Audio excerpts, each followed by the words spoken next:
C'est bon. Alors, bienvenue tout le monde. On espère que tout le monde a passé un bel été. Et puis, bonne rentrée à tout le monde. Donc, on est rendu à la séance ordinaire numéro 10 déjà. Donc, on est le 22 août 2024. On est un petit peu en retard, 14h43. Et donc, on est tous à Valoris. Donc, je vais faire un petit tour de table. On a les personnes habituelles quand même. Et là, on a un nouveau partenaire qui est là. Partenaire, si on peut dire. Donc, Julien, qui représente le Haut-Saint-François. Ton rôle, c'est correct? Tout est correct? Okay. C'est ça. C'est au niveau de l'environnement. Je ne savais pas le titre. C'était agent, machin. Coordinateur. Donc, bienvenue parmi nous. Alors, du Haut-Saint-François aussi, on a Nathalie Brest, donc, qui est mairesse de Ascot Corner. On a Eugène Gagné, qui est maire... Pourquoi tu fais cette tête-là? Tu m'inquiètes. De Whedon. Et puis, on a Denis Savage, donc, qui est le maire de Bury et de Sherbrooke. Nous avons Catherine Boileau, donc du district de Brompton, Claude Charon, du district de Lennoxville, et moi-même, donc comme vice-présidente, mais qui agit comme présidente aujourd'hui, puisque Robert n'est pas présent, Robert Roy ne pouvait pas être présent aujourd'hui. Et puis, pour nous soutenir, c'est ça, j'ai souligné la présence de Julien, et on a aussi Ingrid Dubuc, donc, qui est notre directrice du bureau de l'environnement à Sherbrooke. Et au niveau de Valoris, on a Jean-Jacques Caron, donc directeur général de Valoris, Louis Longchamp, je ne veux pas me tromper, directeur du développement stratégique et relations externes de Valoris, et Céline Martel, donc, qui est notre soutien aux communications. Est-ce que j'ai cité tout le monde? J'ai oublié personne? Parfait. Donc, la séance est ouverte. L'adoption, l'avis de convocation et ordre du jour. Est-ce que ça convenait à tout le monde? Oui. Donc, est-ce que j'ai un proposeur? Nathalie, parfait, merci. Donc, on a, comme on est à la rentrée, on a comme 2 mois à rattraper, là. Et là, la dernière, au mois de juin et juillet, on a eu 2 conseil d'administration, dont un ordinaire le 27 juin et un autre extraordinaire le 17 juillet 2024. Et donc, on a ces 2 procès-verbaux à entériner. Donc, on en a parlé en atelier, tout semblait conforme. Est-ce qu'il faut 2 proposeurs quand même? Non, on peut... Attends, parce qu'il y a une personne qui me dit oui, l'autre non. Entendez-vous? Un proposeur pour chaque. Donc, un proposeur pour le procès-verbal du 27 juin. Catherine. Et un proposeur pour le procès-verbal extraordinaire du 17 juillet. Monsieur Charon, merci. Alors, période de questions du public. Il n'y avait pas de public présent. On n'a pas reçu de questions non plus. Parfait. Alors, on rentre tout de suite dans le dossier des finances. Au niveau des chèques, donc le point 8.1.1, liste des chèques émis du 16 juin au 15 juillet 2024. Donc, on a eu l'occasion d'en discuter en atelier juste avant, puis il n'y avait pas de questions, je pense, sur la liste des chèques. Donc, est-ce que je peux avoir un proposeur? Denis. Parfait. Et donc, le deuxième mois aussi. Donc, 8.1.2, liste des chèques émis le 16 juillet au 15 août. Est-ce que pas de questions? Pas de commentaires? Est-ce que je peux avoir un proposeur? Nathalie. Parfait. Là, moi, je vais vite, puis je ne suis pas les trucs. Donc, c'est bon? Alors, on est rendu au contrat. Attendez, parce que ça ne suit pas dans mes papiers. Voilà. Donc, liste des contrats comportant une dépense de 25 000 et plus adjugée par Valoris, donc pour le mois de juin. Suivi budgétaire avant. Ah, c'est ça que ça ne suivait pas dans mes papiers. Excusez, c'est moi qui ai... OK, donc suivi budgétaire au 30 juin et du budget opérationnel de 2024. Alors, je vais lire la recommandation. Donc, que le suivi budgétaire du 30 juin 2024 du budget de fonctionnement 2024 adopté soit et est déposé. On a eu l'occasion de discuter là, de différents points. Je ne pense pas qu'il y a besoin de revenir. On a eu les réponses qu'on avait besoin. Donc, est-ce que je peux avoir un proposeur? Eugène, c'est bon. Et donc, la même chose pour le mois de juillet. Attendez que je revienne là. Donc, le suivi budgétaire du 31 juillet 2024 et du budget de fonctionnement 2024 adopté soit et est déposé. Ah, Claude. Parfait. Donc là, on était bien rendu à la liste des contrats.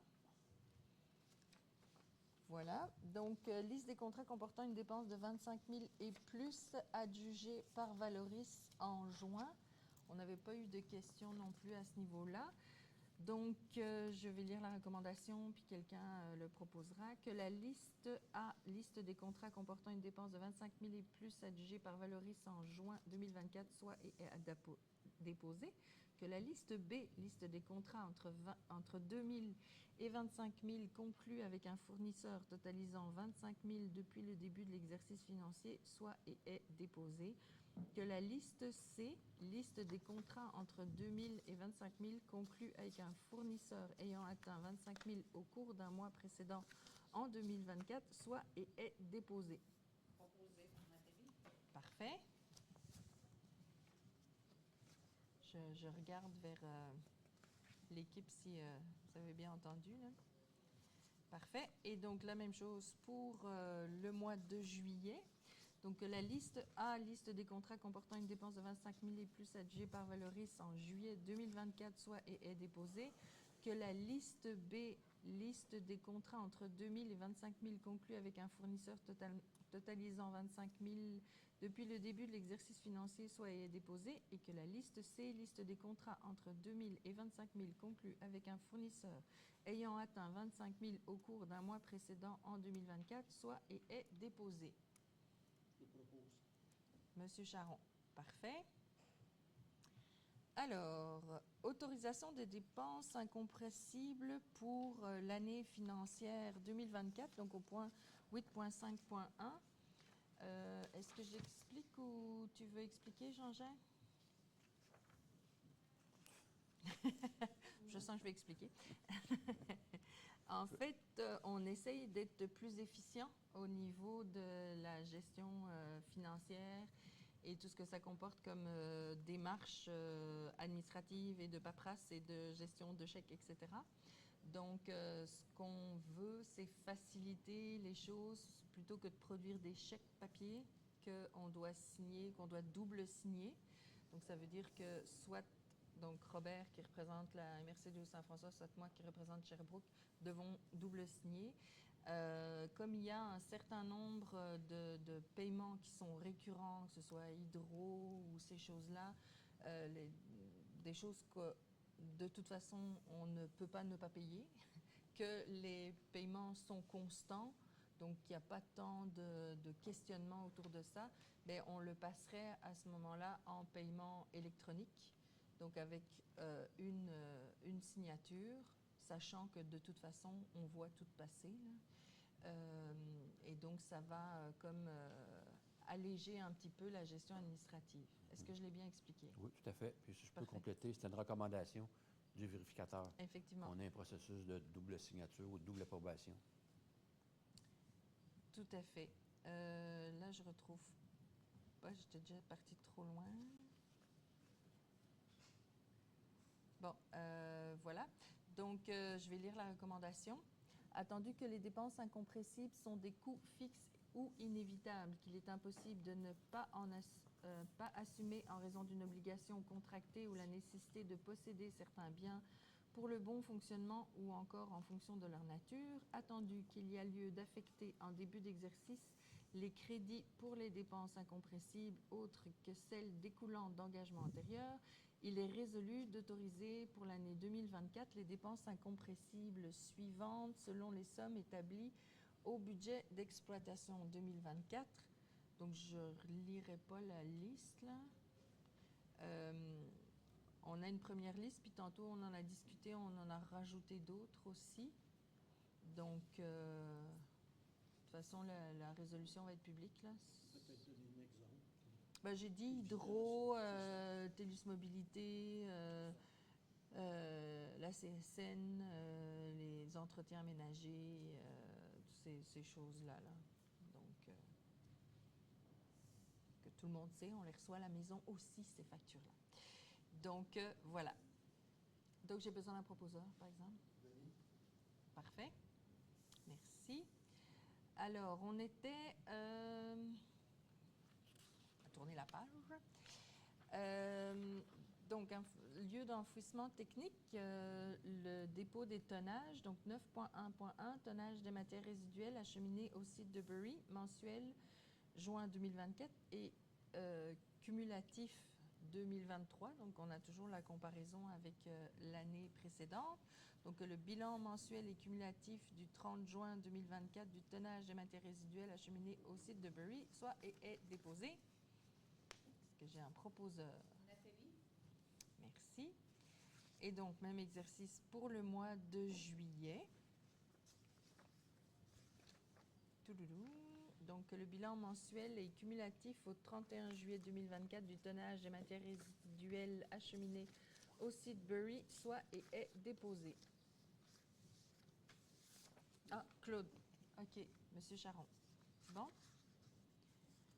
Parfait. Et donc, on arrive au point 9. 9.9, en fait.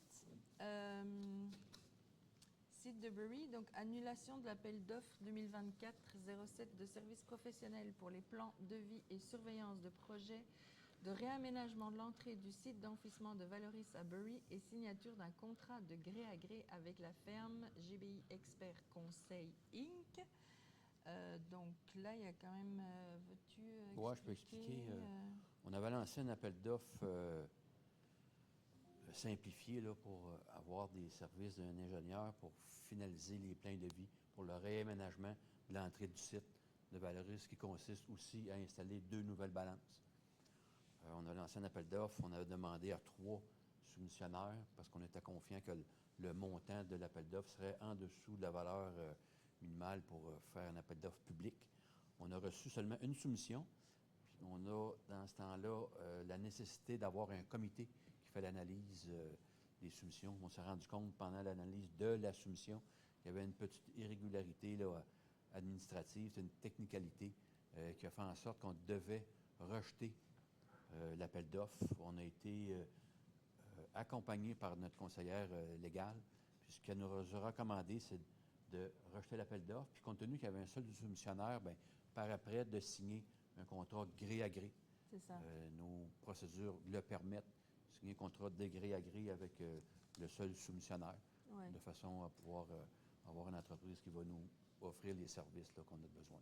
Oui, quand il y a un seul soumissionnaire, on peut rentrer en négociation aussi Tout à fait. avec lui. Là, donc, Tout à fait. ouais. Parfait. Donc, je vais juste lire il est résolu 2, là, parce que sinon, ça va être long.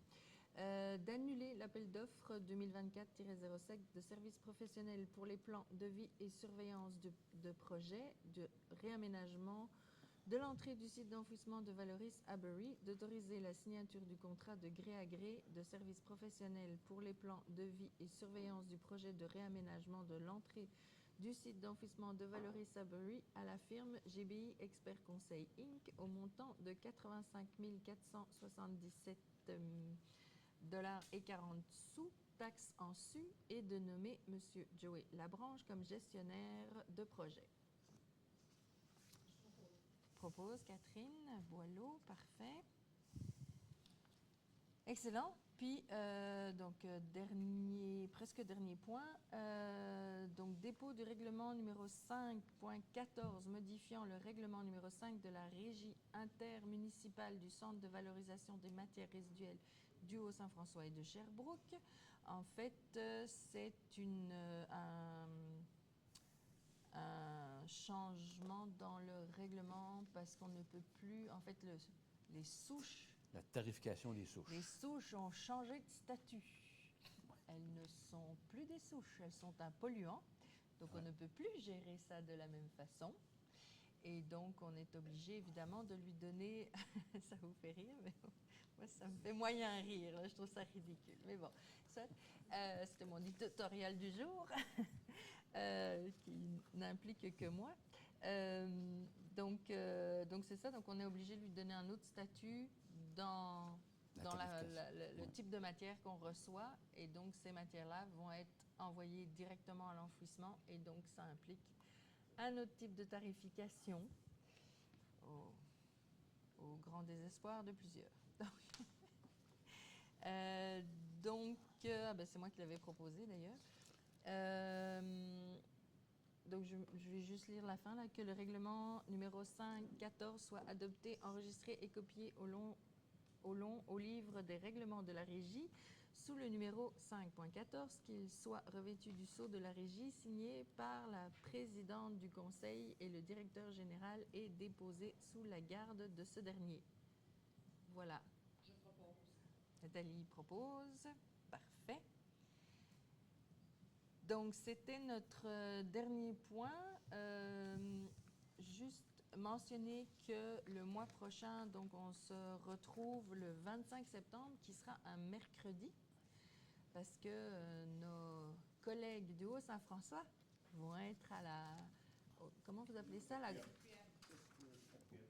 Oui, mais c'est des... Fédération. Oui, je sais ça, mais C'est un vous appelez ça congrès, quoi? Un congrès. le congrès Vous savez, annuel de c'est la les FQM. assises. Vous, c'est un congrès. C'est ça le mot que je voulais. Donc, au congrès de la Fédération québécoise des municipalités. Donc c'est pour ça qu'on change de journée. Alors, voilà. Donc, on répète aux gens que s'ils veulent nous poser des questions, ils peuvent venir nous voir ou nous les écrire. Et qu'on va y répondre avec plaisir. Donc, voilà. J'ai tout dit. C'est bon? Bon, ben, au mois prochain.